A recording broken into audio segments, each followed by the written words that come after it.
पद्धत नाहीये, पण परदेशी राजा राणी गेले होते, फिशिंगसाठी निघाले.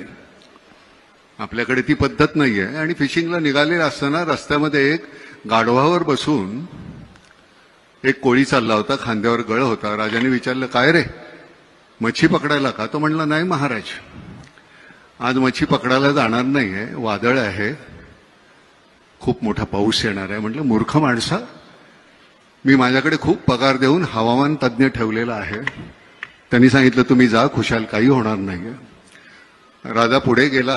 खूप वादळ झालं, पाऊस आला, त्रेधा तिरपीट झाली. राजा दरबारात गेला. प्रधानाला सांगितलं, त्या माणसाला आणा बघू, हवामान तज्ज्ञाला, त्याला लाथ घालून हाकलून लावा आणि त्या कोळ्याला बोलवा आणि त्याला अपॉइंट करा. कोळी आला. तो म्हणला, महाराज, मला यातलं काही कळत नाही हो. तो म्हणलं, मग त्या दिवशी कसं सांगितलंस, पाऊस येणार, वादळ होणार? तो म्हणला, माझ्या गाढवानं कान खाली टाकले की मला कळतं पाऊस येणार आणि वादळ होणार. तर म्हणलं, मग ठीक आहे, गाढवाला अपॉइंट करा. म्हणजे राजेशाही गेली, लोकशाही आली, पण ती अपॉइंट करण्याची पद्धत काही गेलेली नाही अजून.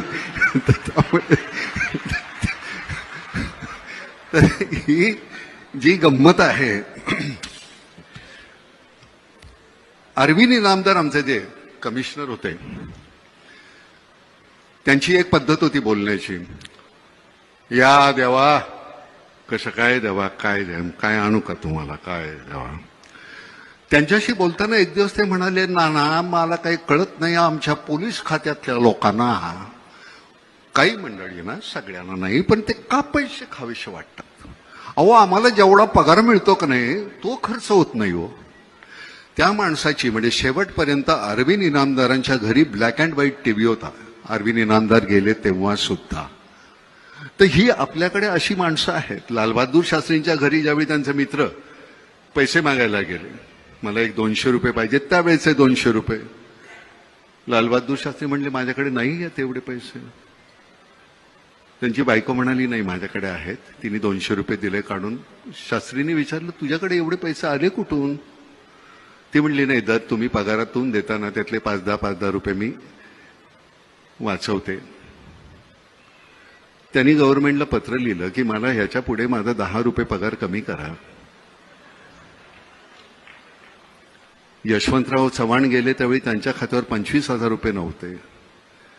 आपल्या मंत्र्यांच्या, म्हणजे साधा आपला नगरसेवक आज निवडून आला की पुढच्या वर्षी तो कोट्याधीश असतो, त्याची चौकशी का नाही होत? म्हणजे मला कळतं की हा भ्रष्ट आहे, पण तुमच्या का नाही लक्षात येत? त्याच्यावर कारवाई व्हायला पाहिजे की नाही एकनाथराव? म्हणजे तुम्ही मी 100 रुपये आल्यानंतर 30 रुपये इन्कम टॅक्स भरतोच, 18 रुपये तुम्ही अजून जीएसटी घेता. हे सगळं आम्ही केल्यानंतर सुद्धा आमच्या चौकशा होतात, तुमच्या का नाही होत?